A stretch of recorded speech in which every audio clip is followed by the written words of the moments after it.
Welcome to the Tiger Interview Series. In this episode, we have Adam Jahnsen of Ace Baseball Development and Tony Katakis of Elite Sports Medicine. The duo has been responsible for a number of Power 5 commits, and they have personally committed heavily into providing the best service and quality training a pitcher could ever receive. They share their thoughts on where training development is currently, and they give sound advice on how to navigate velocity, strength training, and athletic maintenance. My biggest thought when speaking with them is that pitching information is a vast ocean, and having someone you trust and having your best interest at heart is extremely rare. They are definitely not out to chase a number, but see you dominate in-game and on the field rather than being just a cage hero. I hope you enjoy this episode. Welcome back, everybody, to another edition of the Tiger Interview Series. My name is Spiker Helms. I have two great, fantastic guests.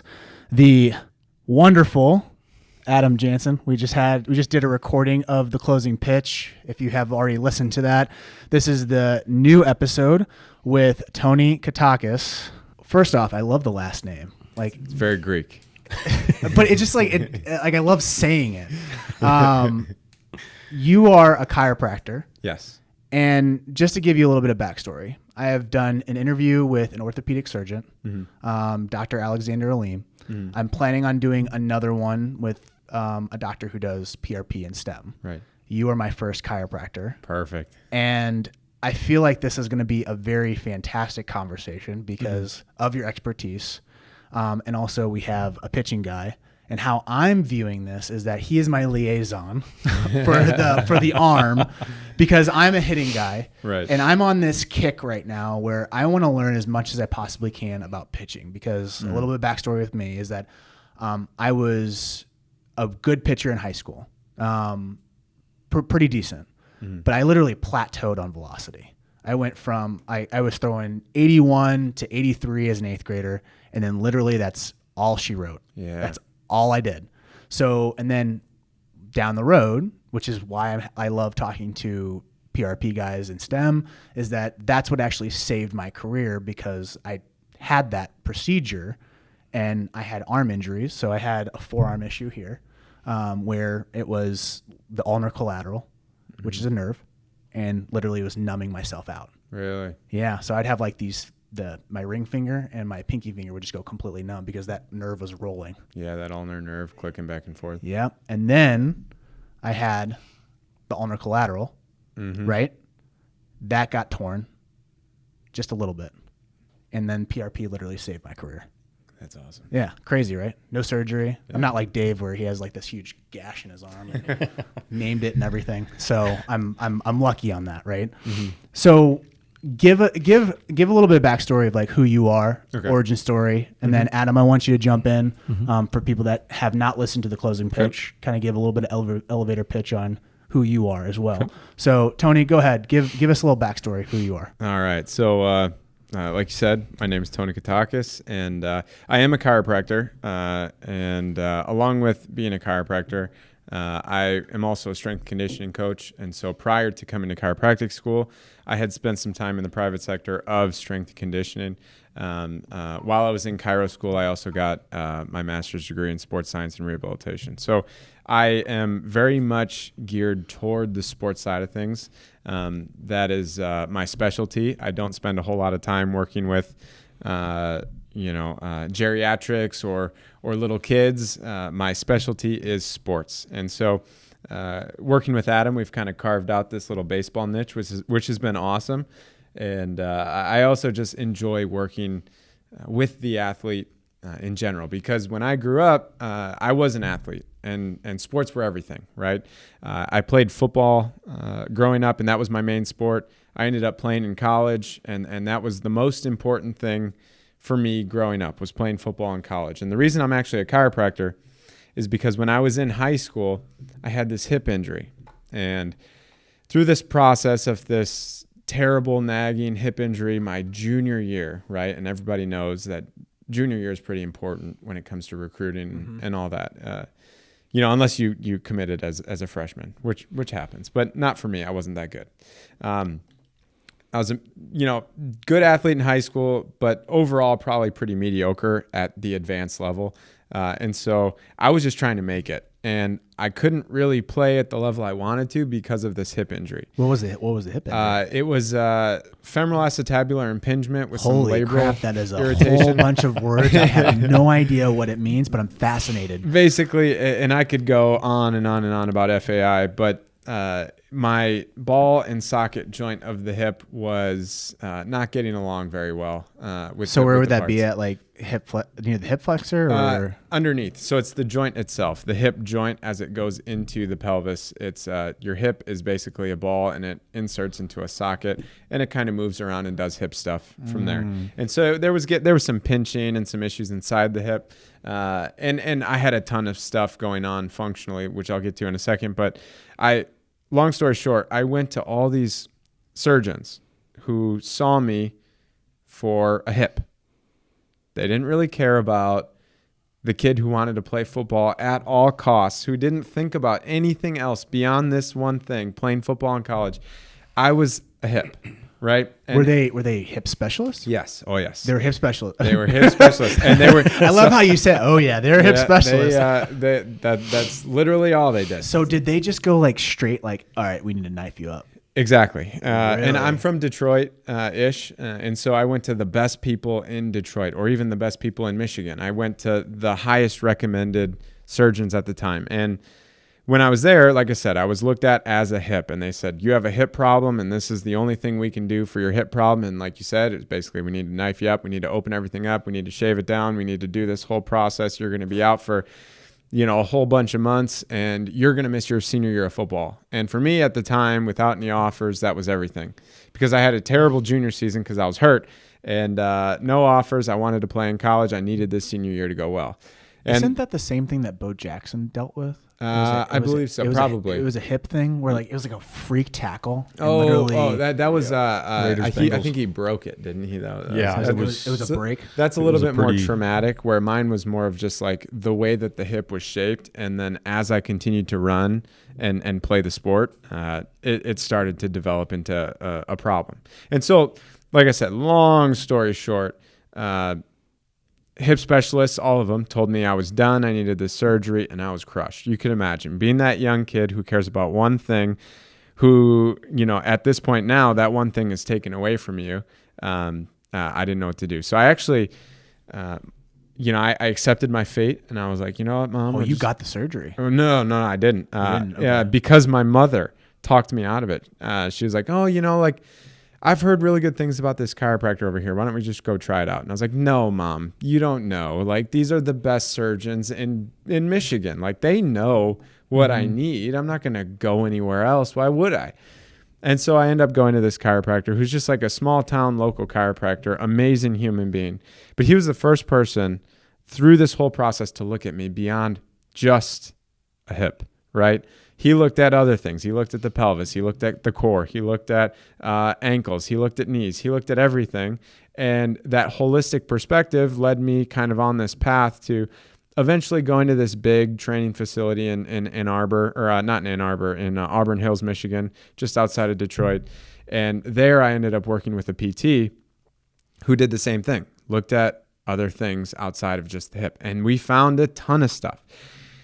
And then next thing you know, I started working with these people and I felt way better. And I ended up going back to a surgeon. He was like, well, since you're not symptomatic right now, we can't really justify the surgery. So one actually recommended I try out, or I go and join the track team and just run until I get hurt. Then he was going to perform the surgery. So I actually joined the track team to try to get hurt so I could have surgery. And which is the dumbest thing ever. But I ended up continuing to work with these guys, never got hurt, worked with these guys throughout the summer, played my senior year of high school football, had a great year, had a ton of fun, ended up getting a athletic academic scholarship to a smaller school, which was perfect for me. I went there.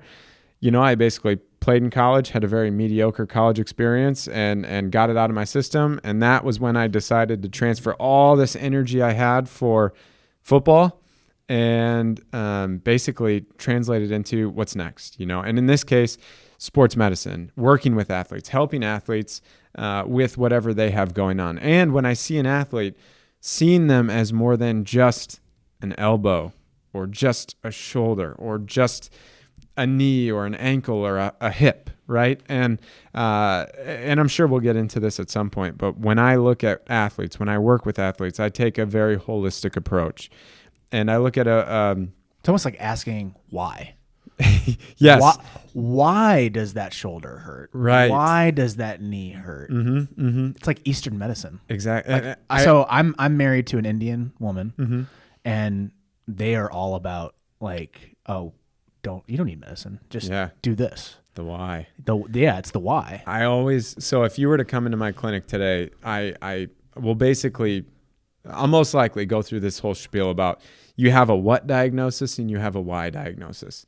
Your elbow injury, like I can get in there, maybe I can order imaging, I can do a cluster of orthopedic tests, and I can tell you with pretty decent confidence what is going on, but it's not the why is this going on. And then the why concept, we could go on and on and on about whether, if we're talking about baseball specifically, is it a movement problem? Is it a form problem? Is it an intensity problem? Is it a volume problem? Is it mobility, stability problem? Is your elbow problem actually a hip problem? And what's not going right to make that hip problem and elbow problem, and we could go on and on and on about that, but that's why I love what Adam does, because he does the why inside baseball. Yes. Like, why do you function that way? Why is it that you throw like that, and try to figure out how to make it a little bit better, more efficient, right? And I think it goes back to, like, you mentioned something where it seems like there's a communication problem between like the surgeon, the customer, the PT, the chiro. All these people are not talking to each other. Right. And they're just literally saying, and then if I go to a surgeon's going to say, oh, you need surgery. Right. Hammer, nail. Hammer, nail. I hit nail. You know what I'm saying? And there are great surgeons out there. Like, don't get me wrong. They're very smart, and they are very smart people. Yes. And, but very smart. It's the ability to ask the question, the right question, to the right person. But here's the issue: is that I only know what I know. So when I go, I just know that I have a hip problem. Right. I need it fixed. Right. Who's the smartest person in the room? Right. Doctor. Yeah. Right. He's got the DR in front of his name. He's got to be smart, right? Right. So I'm very interested on like going more down in this route, because like you just opened up like a whole can of worms in my head, and it's like, oh my gosh, I want to ask so many questions, but I can only ask it in a sequence order. But before we do that, Adam, go ahead and introduce yourself. Give a little background of who you are and what you do. My name is Adam Jahnsen. I run Ace Baseball Development here in Chesterfield. Played high school baseball locally. I went to Forest Park Community College. Went to Xavier. Played for the Gateway Grizzlies of the Frontier League, and then I got on to single A spring training with the Cardinals. At a young age, I was fairly athletic, hardest thrower, threw the most. A two-way guy all the way through high school. So it's very similar to Tony in that, I was a pretty good athlete, threw really hard, didn't necessarily know how to throw or volume, intensity, that kind of stuff. So the reason why I'm in this job is to kind of help kids learn how to move at a young age, try to give them as many resources as I can as far as throwing volume, throwing intensity, and just try to basically educate them on how to get the most out of your body the safest way possible as far as how to move efficiently. So that's kind of why I started Ace. And for everyone that is listening, that has listened to the closing pitch, we have partnered up with Ace. So indirectly, we have partnered up with Tony. Explain your guys' partnership, because one thing that Ace does that a lot of development programs with group training, right? We talked about this in closing pitch, like, oh, here's a program, go do it. Right. You guys do it in a totally different way, where it's more personalized and everything like that. So explain your partnership and how it works, and why you guys do what you do. So usually it's the customer who contacts me, email, by phone, and before they join our program, they have to get assessed. Tony performs a a movement screen that, and he'll talk about this. It tests all different mobility, flexibility, stability. And they have to go through that process first to get to us because we want to know as much about the client as we can prior to them throwing a baseball with us. So functional movement screenings, right?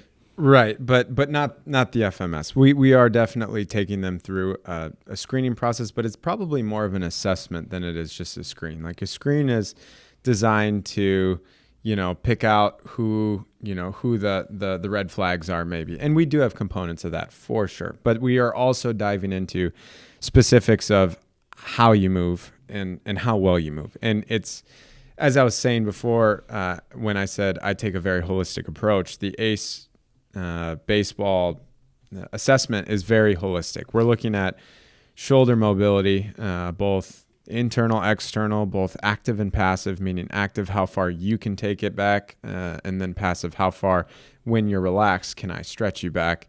And that right there just tells us a ton of information, especially if whether or not you have pain. And if you have pain, where is it? And on and on. We're looking at scapular stability, and we're also looking at how the scapula moves and when it moves and the quality of how it moves. What's a scap? A shoulder blade. So the shoulder blade is basically the anchor of the arm on the trunk, right? And if that anchor is not working well, you're going to get some disconnect. You're going to get things going on in the shoulder, in the elbow possibly, because that anchor is not set right.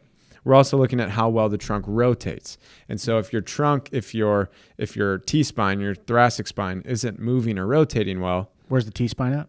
That would be basically below your neck and above your low back. So that whole area where your ribs attach to your spine, that's your T-spine, that's your thoracic spine. That's the area of the trunk we want to move and rotate really well. And if that area does not move and rotate really well, your body's going to get that movement from somewhere else. It's going to plow through somewhere else. And it's an energy. You got to find the energy source and use it. Yes. And if that energy source is not there, it's going to find the easiest one. An elbow, maybe. Yep. Or a shoulder. And then next thing you know, we have a what diagnosis walking through the door. My shoulder hurts, my elbow hurts, whatever. Come to find out, mobility, stability in those areas are great. We just have that issue down the chain a little bit. And that's just like another variable that we're looking at. We're looking at the trunk. We're looking at core. So how well does your core and hips stabilize and work together? We're looking at hip mobilities because your hips have to move. That's where you're going to get the majority of your power. And if they don't move, you're robbing yourself. We're also looking at ankles too. So we have this whole process where we're literally measuring with an instrument how well or how far your joints move. We have another process where we're filming you move. And a lot of that's like guys moving with their shirts off and we're filming their shoulder blade go up and down or whatever. And then we also have a component where we're jumping guys on force plates and we're getting a ton of data on how they generate power, how well they move, how flexible they are even, how explosive they are, how strong they are relative to their body weight. And then another part that's kind of an unofficial spin off of our assessment is we'll do motion capture too. So we'll use 4D motion, which is a very simple tool where we can measure the speed of rotation through your trunk or your pelvis by just attaching some sensors on you. It's kind of like if you've ever seen like video game designers and you see the guys running around in like the leotard with all the little dots and everything. Yeah, all the little dots. Basically, those little dots are what we attach to the athlete, and we have them move, and those send all that information back to a computer or an iPad, and we're able to get a pretty comprehensive breakdown on how well they move, how they rotate, and going, I guess, a little bit deeper into that. When things move. So your pelvis has to rotate before your trunk, which has to rotate before your arm. Mm-hmm. And if that whip gets, interfered with in any way, if the sequence gets interrupted. So if there's like a knot in the whip. Yes. If there's a knot in the whip, that's huge. Like a mobility dysfunction or tightness or lack of flexibility. We're going to lose ability to kind of crack the whip. And then also like if you're just not moving the whip in the right direction, or if, like I said, if your trunk's moving before your pelvis or your hips, you're robbing yourself of all the power you just generated from your legs or from your pelvis. So that's something we also try to identify because if your sequence is off, you're gonna have problems. And if you have major mobility issues, you're gonna have problems because you're gonna have to find mobility somewhere else. Or stability, you're gonna be kind of a loose cannon and maybe plow through some tissues that aren't meant to take it. Mm-hmm. So, athlete contacts you first. They want to be a part of ACE's pitching program. Then, before you are able to see them or work with them, you require them to see Tony? Yes.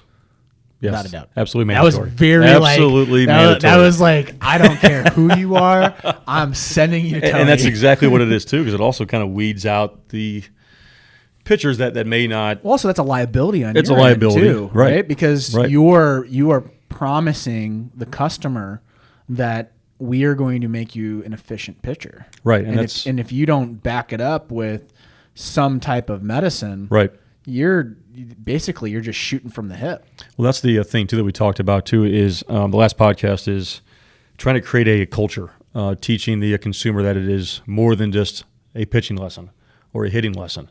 It's educating the consumer. Educating. So much goes into this. Yeah. But again, if you're going to do it right, I mean, that's the process to go through. Because I want to know as much about that person walking through that door as possible before we prescribe them plyo ball drills, throwing drills. And like Tony said, volume, intensity. It's always nice to have, Tony in the facility because, again, it's all about collaboration. Because like you said, there are so many players out there going to the pitching coach here, the trainer here, and to truly collaborate, I think you have to not necessarily like be in the same facility, but it makes all of our jobs so much easier because again, it's more than just going to pitching lessons. Yeah. I'm big on narratives, huge on narratives, and I think that there's a lot of narratives out there in the sports world that are wrong.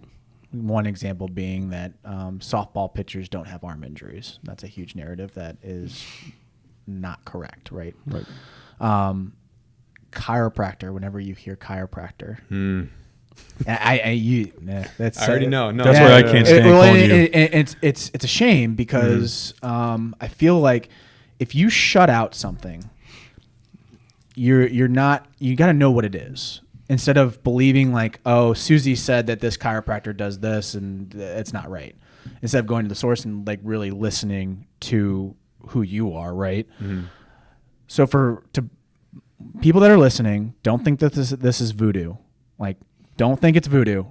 Open up right now. I want you to explain what a chiropractor is. Okay. And your expertise. Right. I could probably speak best first, from a profession standpoint, people think that you go to the chiropractor and you get popped and then you're out the door. And people believe that for a reason. They believe that like popping your neck, popping your back. Pop your neck, crack your back, whatever, and then you're out the door. And people believe that because there are so many chiros out there who have kind of sold out to that. So many people have taken the quick, easy way out where, hey, I'm just going to kind of spin you left and right and send you out the door and I'm going to spend 30 seconds with you. Those people are out there and yes, those people are probably helping a lot of people. And I'm not here to say that there's anything wrong with how other people practice or whatever, but when you're an athlete, you have a little bit, you're different. You have more requirements. You're a little higher maintenance. You got stuff going on that we have to look at.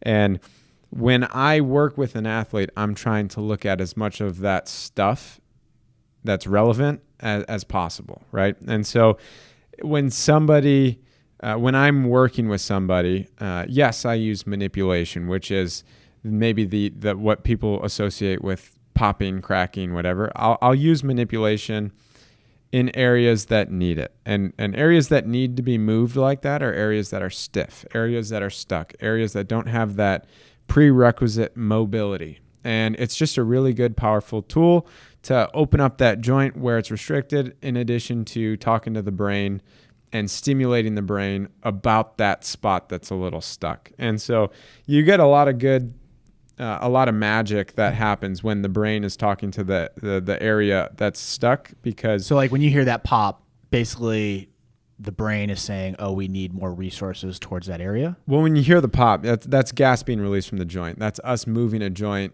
that's stuck in and allowing it to move better. Got it. And then when that happens, a ton of information is sent up to the brain about that area because we just stimulated it. The same can be said about, a vibration gun on your forearm or whatever. The brain's going to feel that, and it's going to send a little bit more sensory input to that area. Maybe you'll get some more healing processes to kind of uptake from there. But then I guess kind of getting back on track, what I do, what a sports chiropractor does is number one, diagnose. If you're going to somebody and they're not diagnosing you, if they're not taking you through an exam, if they're not trying to find out the what in addition to the why, maybe you're in the wrong place. And that is number one. And so we have the power to diagnose, and in this state, and I can speak for what I do and what I can do. If you need an MRI, I can order it. If you need a diagnostic ultrasound or an X-ray, I can order it. If you need blood tests, I can order it. And so step one is diagnose what's going on. Find out where we need to target our mission here, and then go from there. After that, Before we jump in, the word diagnose, so that everyone understands, is that you're sending athletes to Tony and you diagnose them, correct? if they have something to be diagnosed Yes. with, yeah. But this is more, I feel like the unlock for me in my athletic career, going to a PT and going to a chiro, Missouri State does a phenomenal job. And I would go to them consistently through the week and just get checkups and just making sure, hey, is everything on track? I kind of view it like a car. Like I'm going to go to a mechanic and make sure I get the oil change. Now, is there anything else wrong with my machine? Right. To make sure that I'm not breaking down on the middle of the road. I feel like sports athletes don't treat it that way. Mm-hmm. They just wait until Something breaks. something breaks Yeah. and they're on the side of the road. Without a doubt. Without On a the doubt. side of the road and be like, oh yeah, your rear axle is just totally shot. Right. So you might need a new car. Right. Exactly. Exactly. So go ahead, go back down. And I think that's a perfect segue into the second part. Like if once we find out what's going on, you know, whether it's a mobility issue or a stability issue, like you have an issue controlling a certain area of your body, or you don't have a lot of control over your core or over your pelvis or over your shoulder, then we get into improving those qualities. And there's a ton of tools in the toolbox. I'll use adjusting, manipulation, whatever you want to call it, as one. However, I do a ton of soft tissue. I'll do a ton of scraping, taping, needling, cupping, whatever you need for that area. Whether it's a trigger point, we have a certain set of tools we'll use. If it's just a tight, sore muscle, we'll have a certain set of tools that we'll use for that. And then we kind of go from there based on what you need and where you're at. And so really, if you are an injured athlete, you're coming through and you're getting diagnosed and we're finding out what's going on and what you need, and we're going after that thing with whatever tools are required for that job. But you can also come through the funnel as an athlete who's not injured, who wants to perform better, who wants to move better. And I would say maybe 25% of the people that walk through my door every single day fall into that category. They just want to move better. They want to perform better. And if you're a baseball player, there's a ton of stuff we can do to help you move better and perform better. And going back to some of the things I mentioned before, that is the mobility where you're stuck, where you have terrible mobility, where you need mobility in places like your shoulder, in places like your trunk, in places like your hips. If you don't move well through there, we can find, is it a joint issue? And if it's a joint issue, do we need to move the joint around, help the joint be a better joint and move better? Or is it a soft tissue issue? And do we need to kind of maybe push around or lengthen or decompress or dry needle or whatever that tissue to help it be better at being soft tissue, at stabilizing, at stretching, at snapping back? And so if you need that from a performance perspective and we unlock some of those things, you're going to be able to get into your body a little bit more. You're going to, like you said, it's almost like changing the oil and rotating the tires and making sure that everything's, aligned, the axle's all good, and we can kind of go on this road trip, which is maybe a high school season. How do you see like the different professions I know I don't want you to cross a line that you shouldn't be crossing, but like, how do you view the chiropractor, the ortho, the PT guy or girl? How do you view those different disciplines so that an athlete has a better idea of like, okay, this is the person I need to go to? How to use them, right? Yeah, how to use them. Yeah, so Because like I'm not gonna put a shortstop behind the dish. yeah, Right. Like they like an indie ball. They tried to put me behind the plate. And I go Like back Jose there Oquendo. I go back there for a bullpen. He's like, Spiker, you can do this. Go back there. Let's see how you look. 94-mile-an-hour fastball right off the chest. Don't let a shortstop go behind the dish. All right, go ahead. So Spiker. I this is a great question because I think this does get kind of confusing, and what I do tends to cross over sometimes, but I would argue that it crosses over in a good way because, well, let's just take, for example, if you have a really bad traumatic injury, let's say you're on the mound, you're throwing at 100% intensity, and you feel this pop and your elbow hurts and you couldn't possibly throw another ball. Well, yeah, obviously you're going to go to the dugout, you're going to, probably get kind of angry, feel sorry for yourself, whatever, but you have to do something. You have to get this thing checked out.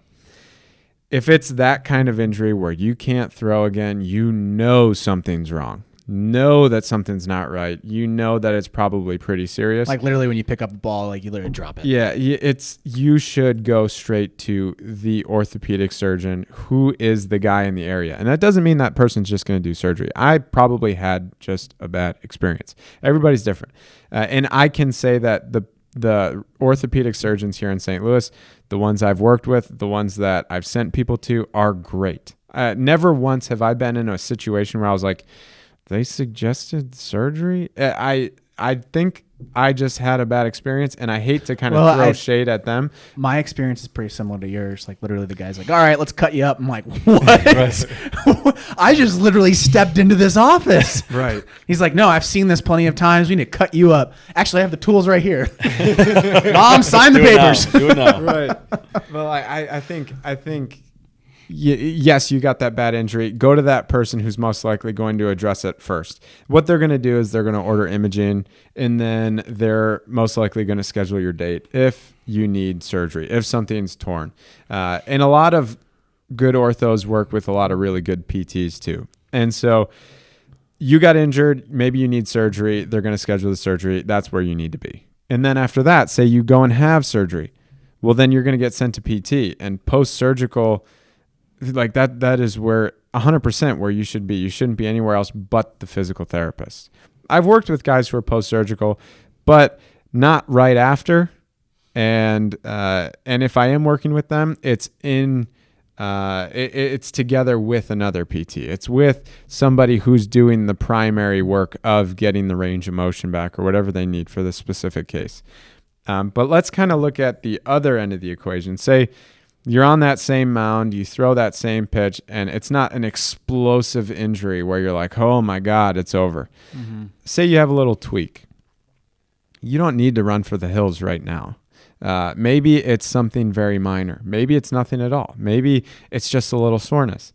That's the time where you can come straight to somebody like a sports chiropractor. I don't want to say everybody go out to your local chiropractor, because this person, in order to be well equipped to help you right now, needs to have that sports specialty, right? Like you need acumen. Yeah, you can't just go to your everyday strip mall chiro who just, cracks people left and right for neck pain or back pain. So don't go to like a franchise chiropractor and be like, all right, probably not. This is what happened. Probably not. And I would like, say you're not from St. Louis or whatever, and you're looking for, who to go to.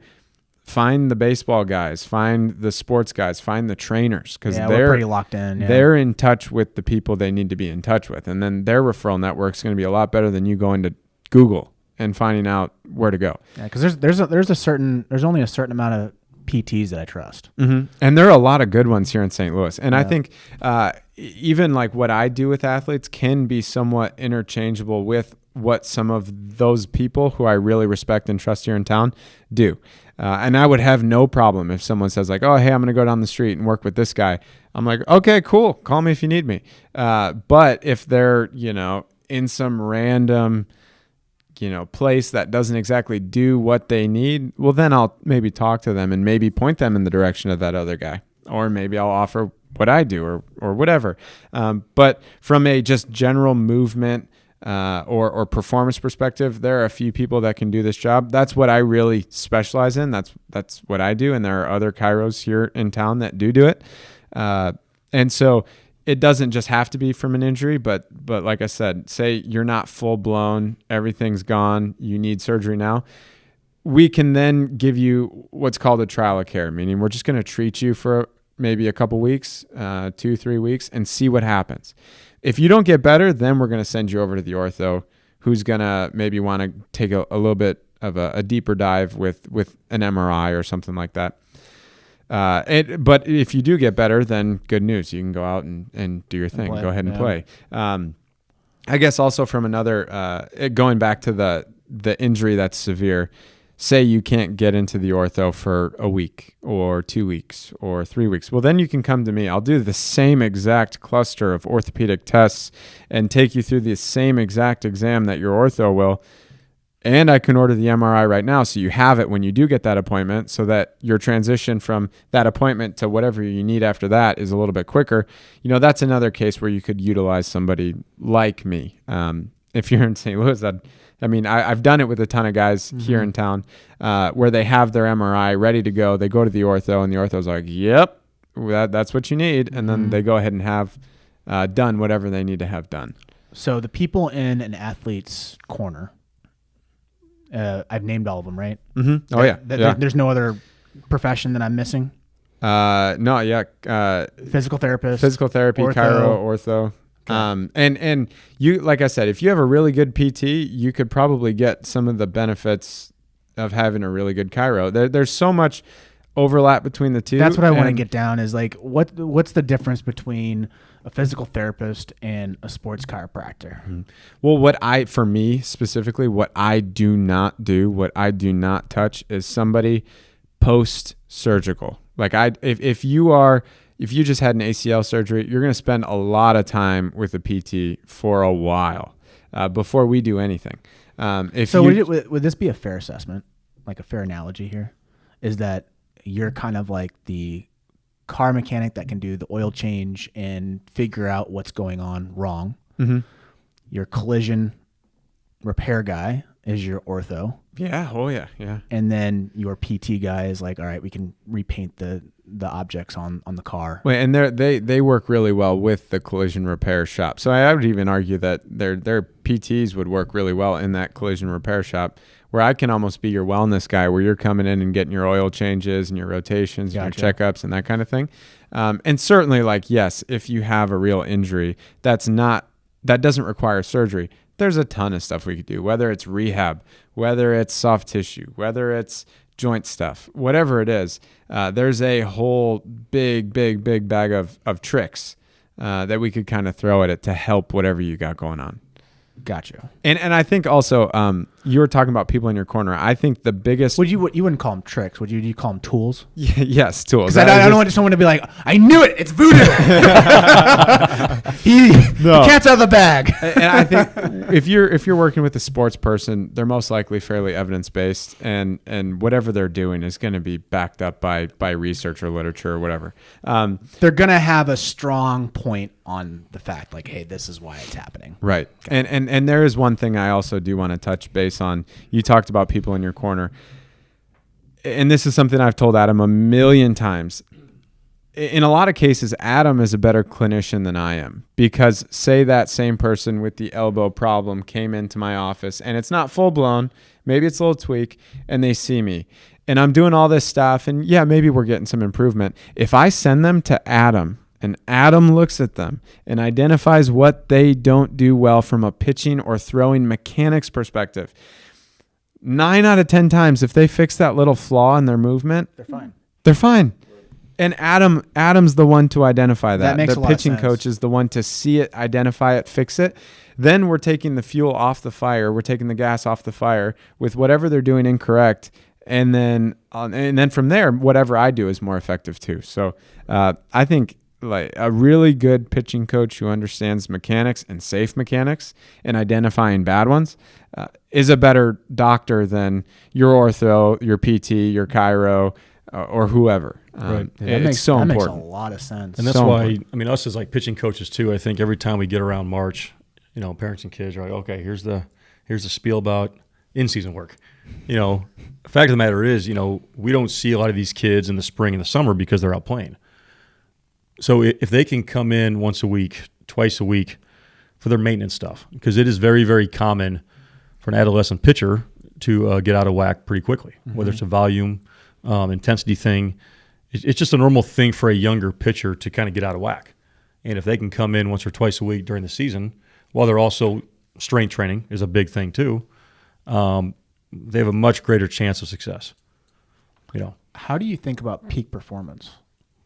Peak performance. Like, so performing at the peak, like, do you have your players consult with Tony as you're trying to get them to Without a doubt. that peak performance? Our guys reassess to make sure everything's clicking on all cylinders.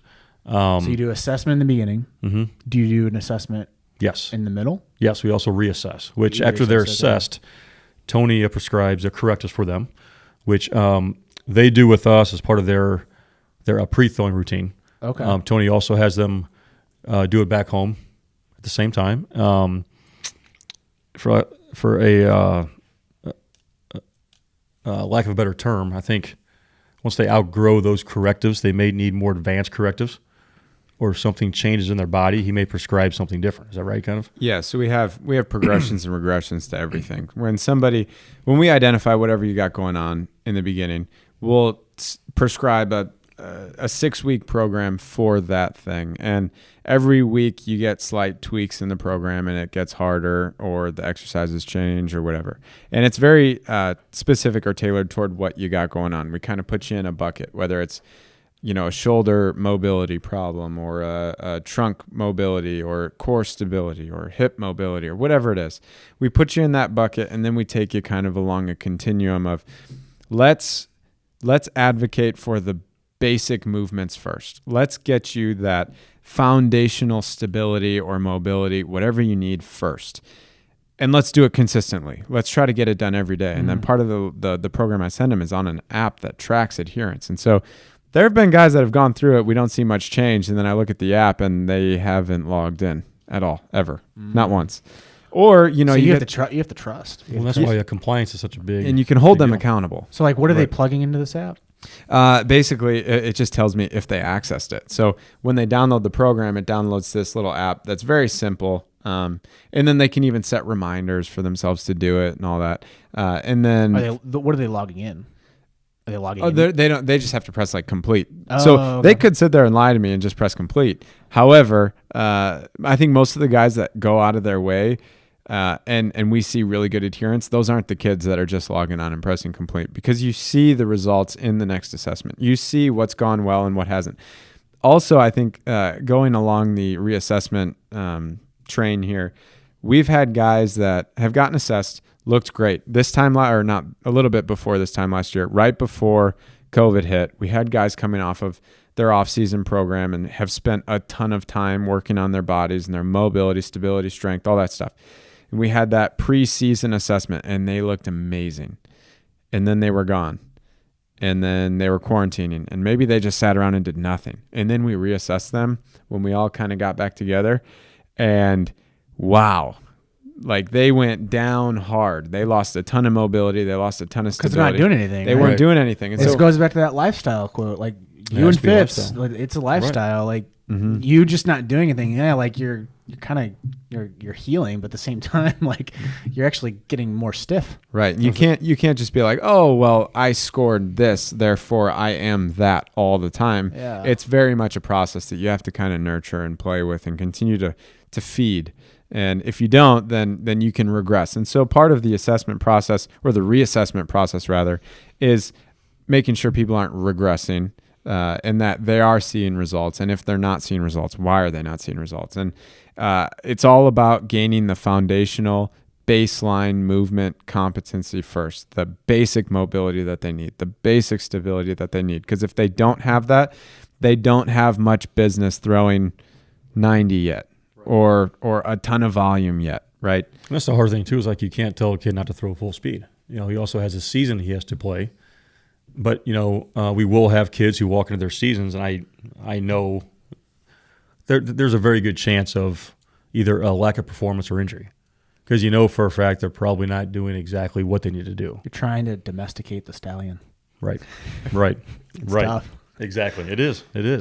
You want them to run full speed. You want to see that full throttle. Right. Going from like 5'11" to 6'4", does that scare you?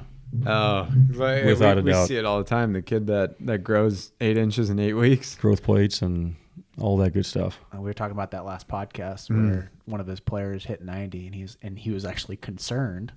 I called his father, and we were talking about if you're a parent that like is like 90, let's take this thing on tour. Let's go visit all these different cities. Let's go to showcases.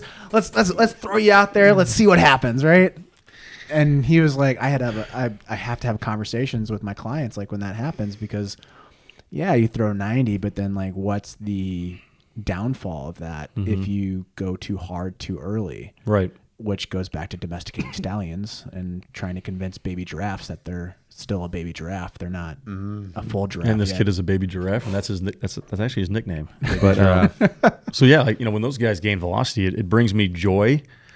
But it also scares the hell out of me at the same time, because, you know, you have to do everything correct. And the everything is, you know, basically not throwing a baseball. It's off the field. It's the stuff that nobody wants to do. It's not fun. It's boring. It's meticulous. But those guys have to be extra cautious because, you know, again, it's a NASCAR engine inside of a Prius. It's a really good analogy. I mean, but if you're a NASCAR, you also need more maintenance. You need more pit stops. You need to, you know, I mean, Formula One engine. Let's Prius go. just kind of keeps going, and it's not real sexy, and it's going to stay at a certain speed. But, you know, NASCAR engine inside of a Prius scares me every day. So then, how would you deal with that if you have a guy that shoots up like 4 inches, 5 inches in a matter of a week or but you know what I'm saying? Like a year, you see a complete transformation in somebody's body. We have one of those players in our program. He bought his uniform last year. He's a freshman, and he was like 5'8", I think, and now he's like 6'1". So now we have to buy him a new uniform. Oof. Yeah.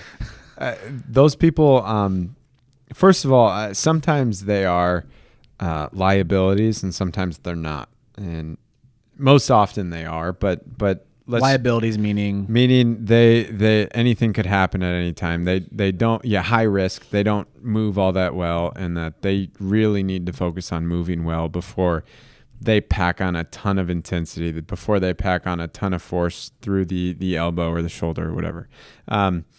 So that's where strength and performance comes into play. Yes, super visiting important. You and seeing like, okay, this is what I recommend on how to do certain things. Right. I think when I get those baby giraffes, part of me knows that I have my work cut out for me, but another part of me is also very encouraged, because you get somebody who's so young, who has all this real estate, that new real estate in their body, for lack of a better term, that they haven't really developed yet. They haven't really mastered it all yet. And so part of what I would do with that person is help them master that new land and help them map that out a little bit. And most often we're talking in terms of stability and maybe teaching them how to use their core a little bit better, or teaching them how to use their shoulder blade a little bit better. So that explain stability, because I know what it means. He knows what it means, but like I'll say that in a lesson, and then the kid's like, I don't know what that means, but I'll just nod my head. Yes, that sounds real good. Right. So basically our ability to control, and there are parts of our body that are made to be controlled and stable, and there are other parts of our body that are meant to be mobile and move really well. Okay. And so if you were to maybe even just look at your finger, your pointer finger bends in one way, kind of back and forth really, really well. But if you try to rotate that finger, it doesn't like that all that much. It can, but it doesn't like it. Same thing as like the elbow. The finger is just like the elbow. It's like a hinge, kind of just rocks back and forth. It can rotate a little bit, but it doesn't love to rotate all that much. If you go to your shoulder's a ball and socket joint. Ball and sockets love movement. They need mobility. They need to be able to move really well. And so in this case, we would talk about the elbow, the one that just hinges back and forth. We would call that stable because it doesn't need to move all that well. It needs to be strong. It needs to be controlled. And then the shoulder, yes, it needs some control, but it needs to also move really well. And if it doesn't move really well, it's going to get that movement probably from its closest neighbor down the line and get it from the elbow. And we could go on and on. The shoulder blade is supposed to be nice and tight to the rib cage, and we would call the shoulder blade complex a stable joint. And then the next neighbor over, the mid back, the T-spine, like I was talking about, that is supposed to move really well. That's where we're supposed to get all our rotation and extension from. So if you're a pitcher, if you're a hitter, you want to get a lot of rotation from that area. And if you don't get it, maybe you're not getting through, or maybe you're not stretching that rubber band back as far as you could, and you're not getting as much of that recoil or snap back. And so that's a problem. It's crazy what you can do when your body's able to move efficiently. And that's what I'm getting from this conversation. And it could protect you too. Like if it moves efficiently, you're going to protect yourself. And so those baby giraffes just need movement efficiency. I'm very much an advocate for movement quality, movement efficiency. And once we get that, you're probably most likely, if you're in this situation, you're most likely working with the pitching coach. You're most likely have like a strength conditioning coach or a trainer, and you're working with those people. But when you're with me, we're hyper focusing on those little details. And then when you go to this or that, the details are there, but it's not front of mind. Now you can work on strength and performance over here and movement quality pitching over here. And I think going back to what you said before, Adam, that relationship, being able to talk to those people is everything. You just got to educate the consumer. Like I at that age, I don't think I knew what being a chiropractor meant. Like I'd go to one, and then finally when I got to Missouri State, they actually explained it because one, they were teachers, and also they have interns, and then they help the baseball team. So obviously when you're teaching somebody consistently, it just kind of goes down the chain, and then you get to the customer, and then they start learning it, which I was the customer, and I started learning, oh, that's what you guys do. That's really interesting. I'm going to start visiting you guys more often. You seem like really good people, right? Right. Where before it was like, my mom would be like, all right, we're going to go see the chiropractor. I was like, oh, man, like really? Like that's like 45 minutes out of my day, and then we're going to have to go there, and then like she's going to do all this stuff. Like I just want to go play, right? Mm-hmm. Is chiropractor Eastern medicine or is it Western? I mean, the way I practice is definitely, I guess you could consider more Western. It was developed way back in the day. It was more so developed with the philosophy that, you know, you were kind of healing from the inside out. And not to say that some of that doesn't take place. It's just not the emphasis that maybe a sports chiropractor or me specifically. That's not the emphasis that I'm focusing on. I'm focusing on how can I make you efficient? How can I make you efficient? How can I get this car to run a little bit better? You know, how can I get this car to maybe resolve whatever issue it's got going on? And, you know, I'm very much taking a performance lens because I work with athletes. There are a ton of other people here in town who don't work with athletes. They work with people who have real bad back problems or neck problems or shoulder problems. And everybody kind of has their niche, but for me, it's athletes getting as much efficiency out of an athlete as possible. And if you're working with a sports chiropractor who works with a coach, whether it's strength conditioning or whether it's a performance or skill coach, that person most likely is bringing all those pieces together. But the problem is when everybody's in their separate silo and nobody's talking, you know, then you might get some of that disconnect. Before we jump into this topic, I really want to iterate to the listeners. We love velocity. Velocity's fun. It is extremely, I love seeing it when a guy can just huck and chuck at 100 miles an hour, and it's like, wow, that's pretty cool. I also like guys that are able to hit corners and finesse the game and be able to carve out a lineup of 9 guys and they can't figure out how to hit them. Velocity and speed and quickness. How do you view that? I want both of your takes on this. I think it'd be very interesting. How do you view those three things because that's what everyone wants. They want velocity, they want speed, they want quickness, and then obviously as a hitter, I want power. Right. I mean, so again, the word of velocity can bring me joy, but it can also scare me at the same time. I think the biggest issue these days is I want it now. I want it yesterday, but also velocity and speed at all cost. I am an advocate that the best way to go about it is you slow cook it. Now, kids could gain velocity by improvement in movement patterns. They can gain velocity eating better, sleeping better, strength training. I think it's the guys that prioritize that so much that they skip steps. They take shortcuts. If you want to do it right, it is very, very time consuming. I realize, many people, might not have the time, but like we talked about before, it's like cooking an egg. Like if I put yeah. the burner on 10, right. like it's going to cook it, but it's going to be burnt. Exactly. So there is some patience that goes into it. However, I mean, not a lot of consumers have a lot of patience these days, but if you want to do it the right way, you want to slow cook it. You want to make sure that, again, if you have the big engine, you have to take care of it. And it's not just, again, it's not just pitching lessons. It's not just throwing. You've got to cover all your bases. Tony? Everybody looks at the radar gun, and I think, that's the main metric, and that's sexy, right? But the one thing, or rather the things that I look at when I view speed and velocity are ratios of how fast you're moving through your pelvis and how fast you're moving through your trunk. Now, I use that motion capture system that I alluded to before. And those little sensors, those little dots that I put on my... Pelvis being your hips? Yep, your pelvis. So I put a sensor on your hips and I put a sensor on your chest. So trunk is going to be chest. It's going to be right on your chest. Basically, it sits on like a backpack. It's like a harness that you put on with a little mini computer sensor. Catapult? Are you using Catapult? It's called 4D motion.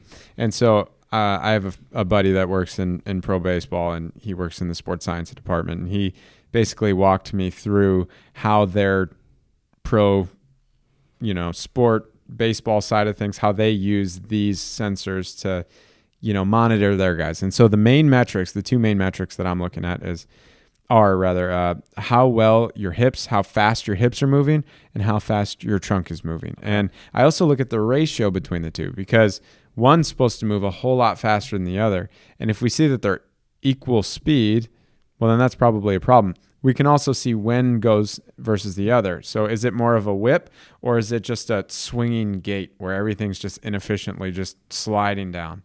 And so when I see speed, velocity, all that, yes, I care about how your arm's moving or how fast the ball's coming out. Yes, I care about pull downs and bullpens and all that. But really what I care most about is how fast, and how can we rather maybe study how fast your chest and hips are moving when you do throw your best pitch versus your worst pitch. How do your chest and hips move when you throw your worst pitch? That's such good information. Is it slow? How good of a pitch are you throwing? And then how bad of a pitch have you thrown? And also like intensity situations.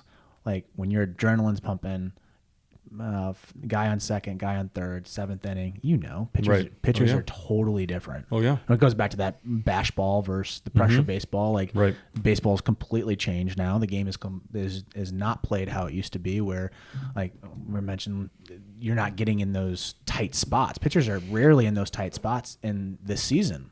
Maybe once a game, where back in the 2000s, you were getting more pressure type situations. And obviously there's probably someone that's listening like, oh, back in the 80s, we had better baseball, right?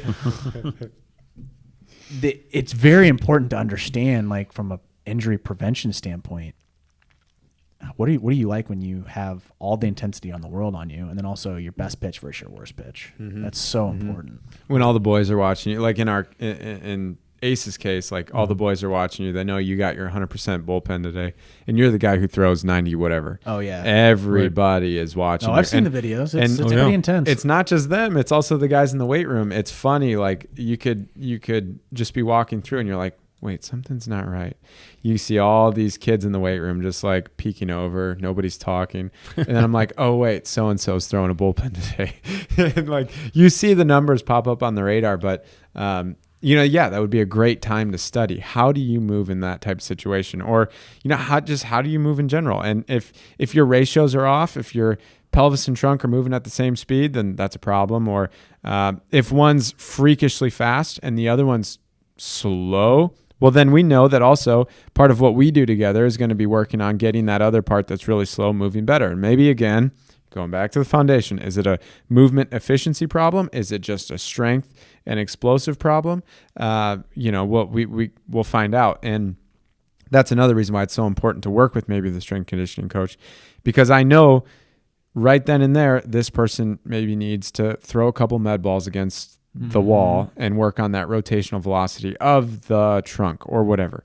That is the thing that they need that would probably help them kick over the little plateau that they've been at, because it's not necessarily their form. They got that dialed in and that looks great. It's not their hips. Maybe it's just their ability to rotate through the trunk at a good speed. And maybe if you select these exercises and do this for 6 weeks, we'll see a change. And then the beauty of it is we can monitor it. We can see, are we actually making a change? And if we are, keep going. And if not, continue to switch it up until we do. You know what's tough is like, I'm thinking back to my career, is like the efficiency game and being efficient and consistent is very frustrating because you don't see the result and you have to wait and you're like, okay, is this going to look good the next day? Because we used to do FMS, functional movement screening, right? That's the name of it. Yeah. At Missouri State, we used to call it Mitch's because we hated it. And again, the head trainer was called Mitch. I love Mitch. If you're listening to this, I doubt you're listening to this, but I love you. You know I love you. But yeah, we caught fucking Mitch. So I have something too about the radar gun too that we use in practice. We also like to use the radar gun where they can't visually see the number on the board. So we'll basically stand behind them with the radar gun, and you're basically trying to teach them how to throw hard easy. Whereas like, you'll see a lot of kids who are max effort throwers. Again, those are probably your like higher risk guys. But at the same time, like, I mean, if Johnny's throwing 100% and it's real stiff, it's real max effort, we have the gun on him, which we foul that away. Okay, he threw this hard. And then we kind of talk about, not so much while they're on the mound throwing full speed, but how that energy transfers up the kinetic chain. It's that throw hard easy mentality. Whereas you get the gun on the next pitch, they think it's probably 80%, 85%, but they threw that one harder because everything was clicking on all cylinders. That's how it is with rating. That's the best. Hitting's the same way. That's my favorite thing with the gun is like not necessarily, we're not chasing velocity. We're trying to understand that maybe if we move more efficiently, we'll get more out of it. Yeah. Because those max effort guys scare the hell out of me. The guys that muscle it, they're stiff, and those are the guys that, they're definitely bullpen arms, number one. Like, you're not going to start a guy like that because he's going to probably break down.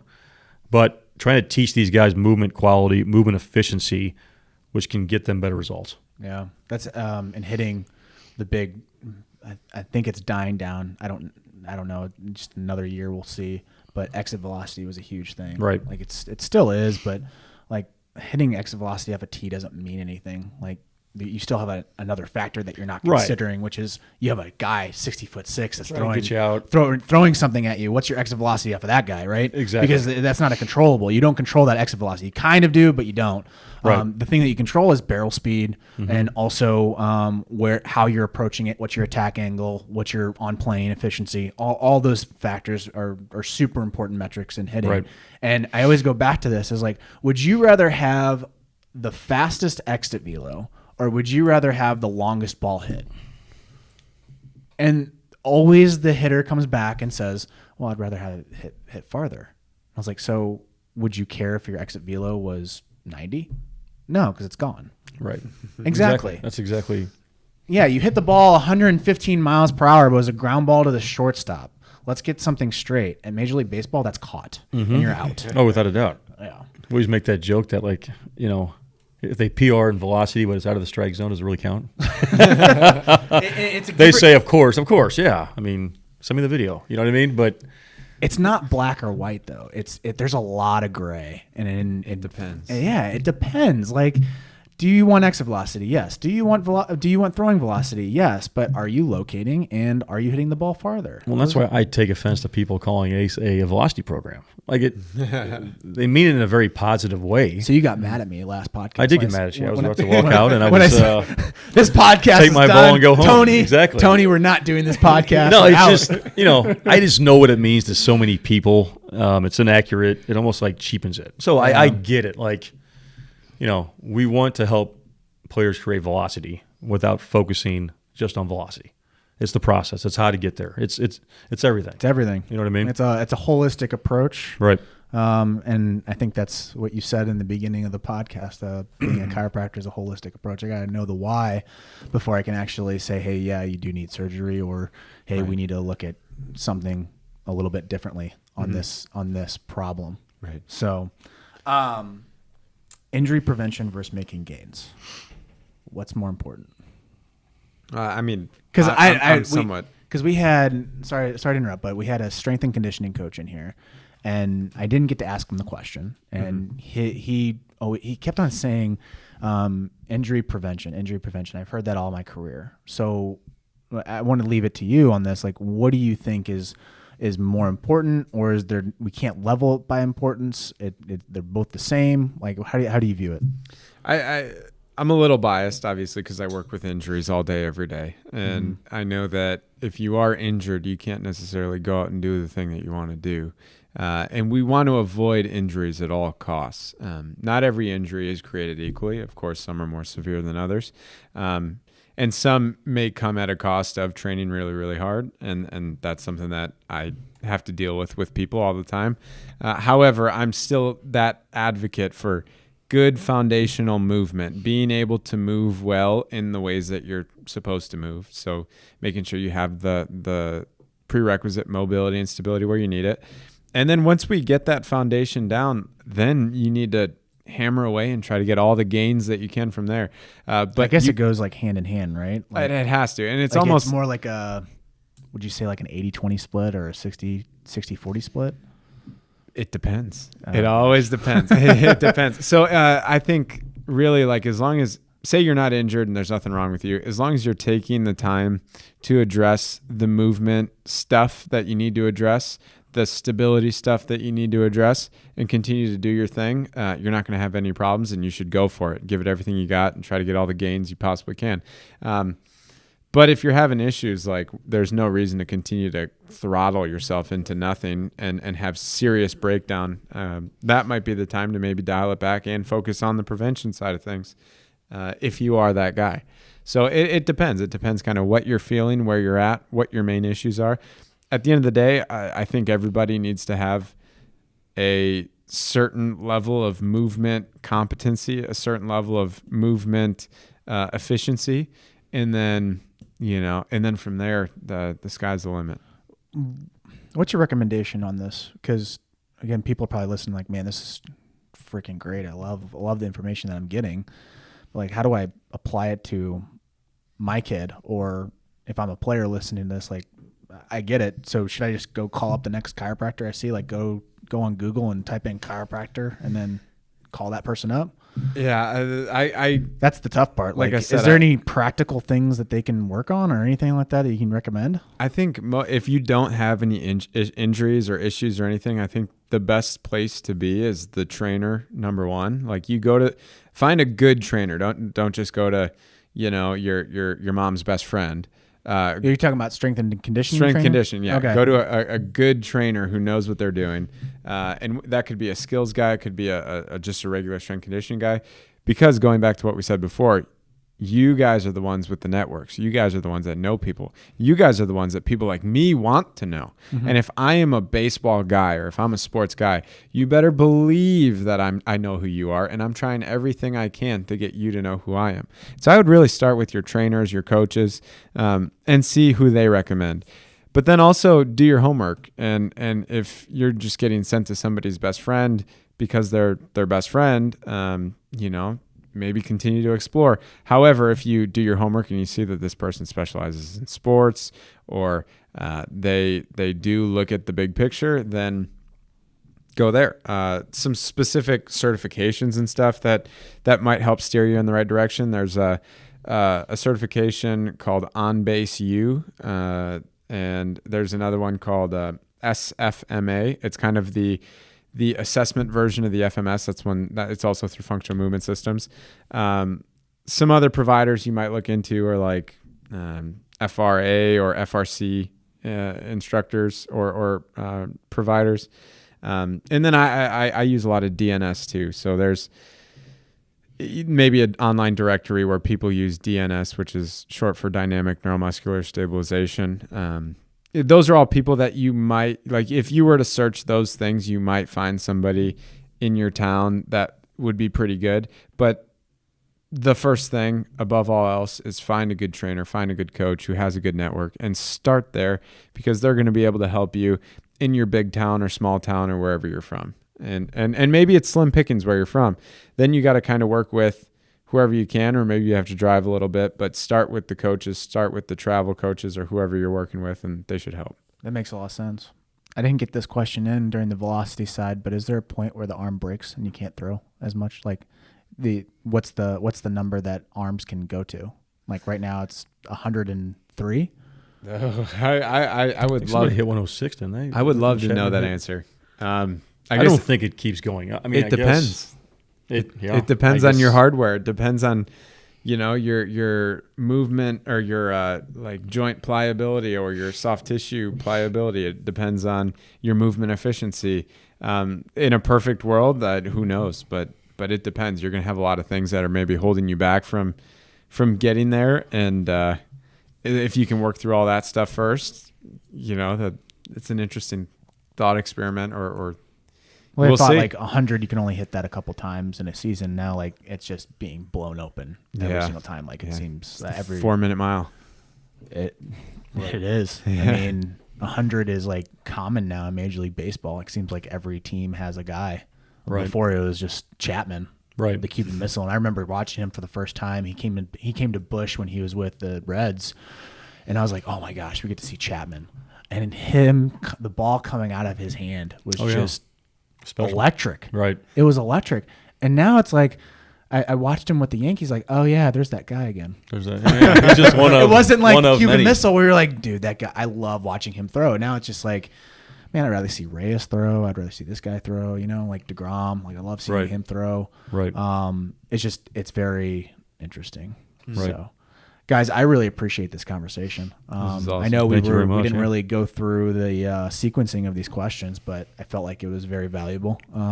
I learned a lot, obviously, but I appreciate you guys sharing your knowledge and all of that. Tony, go ahead and give them, like, how can they reach you? What's the best way if they do have a question or would like some advice or some consulting or anything like that? Go ahead and shoot your information. The best way to get a hold of me is actually on Instagram. So Slide into your DMs. Slide into my DMs. My name on Instagram is Dr. Tony Katakis.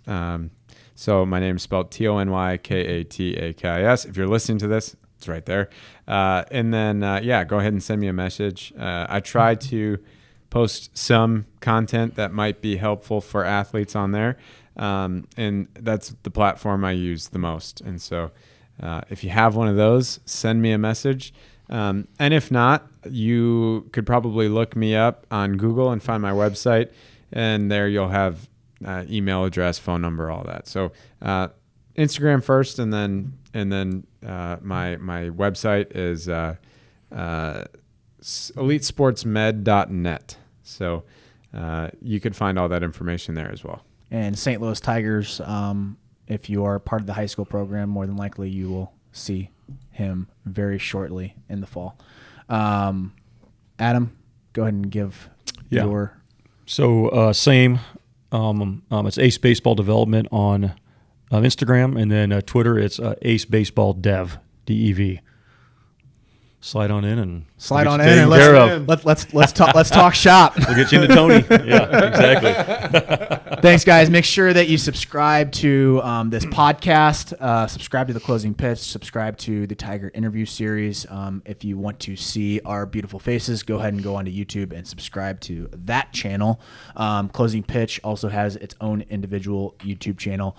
Make sure that you're giving us a 5-star review. That helps us a lot. Helps me bring on new guests to the show. Also, I love hearing and seeing your feedback. So go ahead and send me an email, spiker@rawlingstigers.com. You can also slide into our DMs. At Rawlings Tigers, I operate that account. If you want to friend me up on Instagram or Twitter, it's just Spiker Helms. Just go ahead and type that into the search bar. Thanks, guys, and we'll catch you in the next episode.